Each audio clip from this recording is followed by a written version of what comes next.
परमात्मा निघाला, लोक निघाले आणि निघाल्याच्या नंतर वाटवती याला त्याला विचारू लागले. गावकरी मंडळीला विचारू लागले, महाराज दामोदरजी नावाचं घर कोणतं आहे?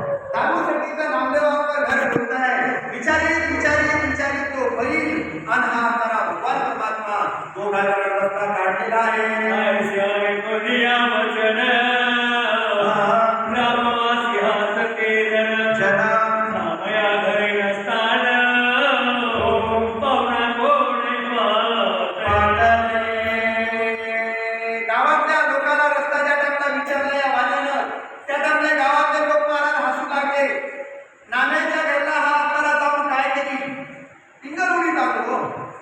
त्याच्या आपल्या घराला गरिबी आली, त्याच्या आपली एकदा नादस्तानी झाली, पुण्याच्या गोष्टीची विटंबना झाली की समाज फार आपल्याला जमू देत नाही, विटंबना करताय. नामदेव महाराजाच्या घराचा रस्ता विचारला तर गावकरी हसू लागले आणि रस्ता आपल्याला सांगू लागलेले आहे.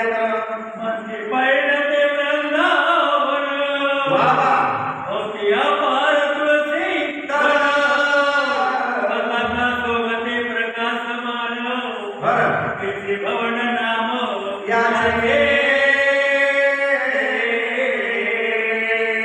तुम्हाला घर दाखवायचं ना, तेव्हा ते समोर आपल्याला घर दिसायला लागलंय. दारामध्ये अंगणामध्ये आपल्याला तुळशी वृंदावन आहे. त्याच्या आपल्याला घराच्या कोपऱ्याला पताका फडफड फडफड फडफड करायची आहे आणि चंद्रमुळी मोडकं तोडकं घर आहे. तेच आपल्याला नाम्याचं घर आहे. विशेषतः मला चुकून दिली आणि आमची पुढं अशीच असायला पाहिजे.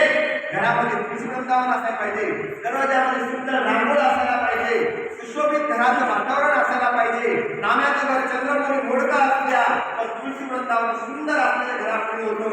ओळख त्याला वेळ लागला नाही, गावकऱ्यांना वेळ ओळख दिली. जा नामदेवाच्या घराच्या समोर तुळशी वृंदावन आहे, तसा तुळशी वृंदावन दुसऱ्याच्या घरापुढे नाही असे गावकरी सांगू लागले.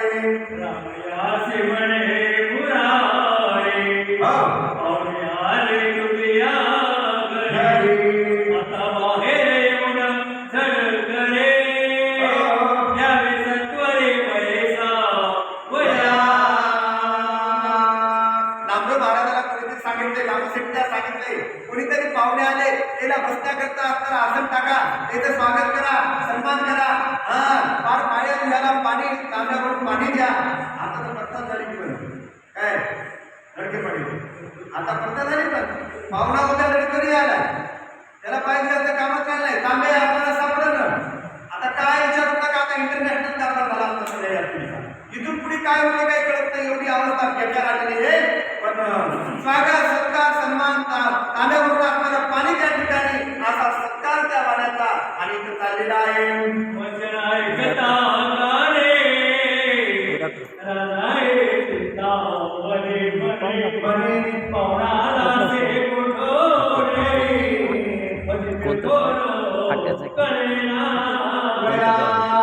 राधायला चिंता पडली. महाराज घरामध्ये कशाला काय लागले की एक पाहुणाला चिंता पडत असती. ते पूर्वीचा काळ होता, आमच्या लहानपणचा चिंता पडायची. पाहुणाला घरामध्ये आपल्याला एवढा पण नसायचं आणि पाहुण्यामध्ये आपलं नाव असलं पाहुण्यावर लिखून खटाटोपून येणार आपल्याला सगळे पाहुण्याची करावं लागलं, तेव्हा काहीतरी पूर्वीपणा राहायचा. आता घरातलं चिमूट पण आपलं नाही. आता काय करायला पाहिजे या पाहुण्याला? आपल्याला मुक्कामाला राहिलं तर जेवण खाऊन कसं करायचं ही चिंता आता मोठी आपल्याला लागायला लागली आणि फुटफुट मनातल्या मनात लागलेली आहे. कसे तयाची सपालने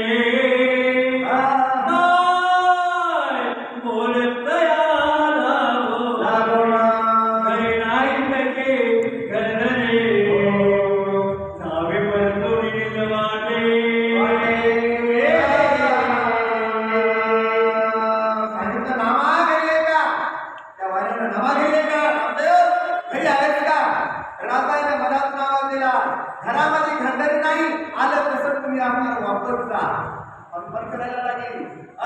घरात काही नाही, आजवर संकट पडलंय महाराज, तुम्ही घरात काही नसायचं पण सोयरा कोणी आला, व्हॉट्सअप आला, कोणी भवन ठिकाणी भिक्षुक आला, त्याचा आदर होता, मोठेपणा होता, इज्जत वाटायची. घरला कोणी आलं तर आता पोट्यानं मालक मिळते, डब्बे प्रत्येकाचे फुल भरलेले आहेत.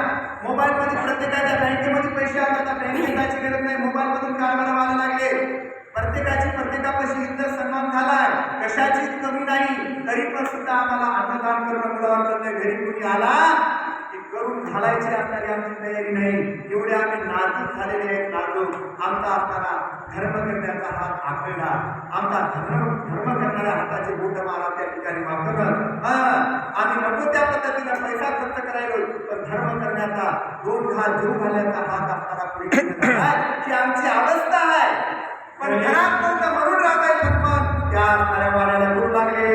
घरी मिळाल्या शेजारने त्याजवळ सारे ग्रामे जीवन घेतला पाहुण्याने काय सासरे करावे. राधाईला असणारी मैत्री भेटली, शेजारीला असणारी म्हणू लागली काय करावं बाई, आमच्या घरला तर पाहुण्याला असणारी त्या ठिकाणी झपाटात लावलाय, पाहुण्याला जमत नाही, पाहुणे येतच राहिले, संत येतच राहिले, आमचीच आम्हाला सोय नाही, एका दिवशी पण सुद्धा रिकाम पण नाही. अशी असणारी शेजारीला राधाई ग्रहण करू लागली.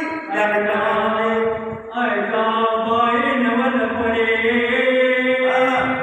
अखंड सालोळे ते वारे वा टाळविण घेऊन करे प्रेम भरे नाचते.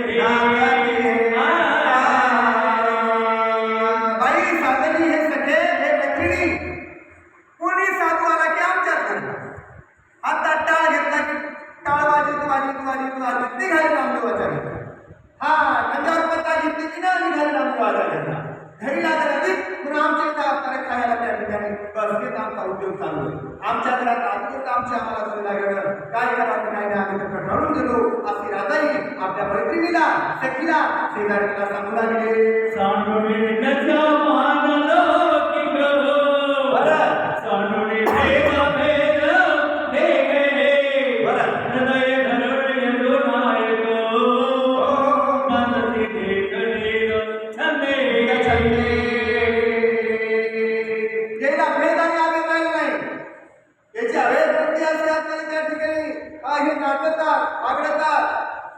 भगवान परमात्मा हृदयामध्ये असणारा त्याच्या वास्तव्य ठिकाणी घेण्यासारखं पिसाटासारखं असणारं त्या ठिकाणी आमच्या घरला येतात बाई काटलावला असणारे आवाज केलेलं असे असणारी राधाई बोलू लागले.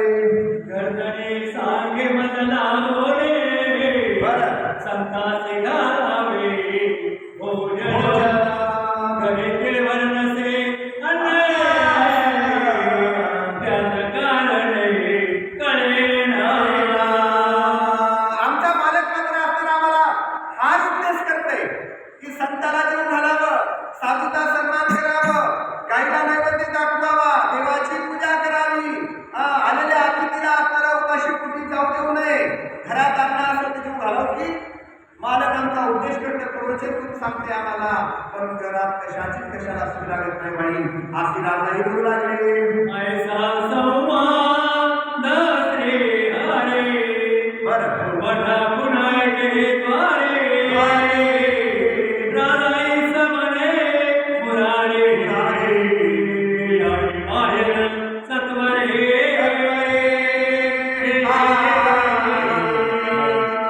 मग असे असणाऱ्या दोघा शेजारणीचा राधाईचा आणि शेजारणीचं बोलणं चाललेलं आहे. भगवान परमात्मा तिथं जाताना त्या ठिकाणी पहिला भूमिका उभा आहे.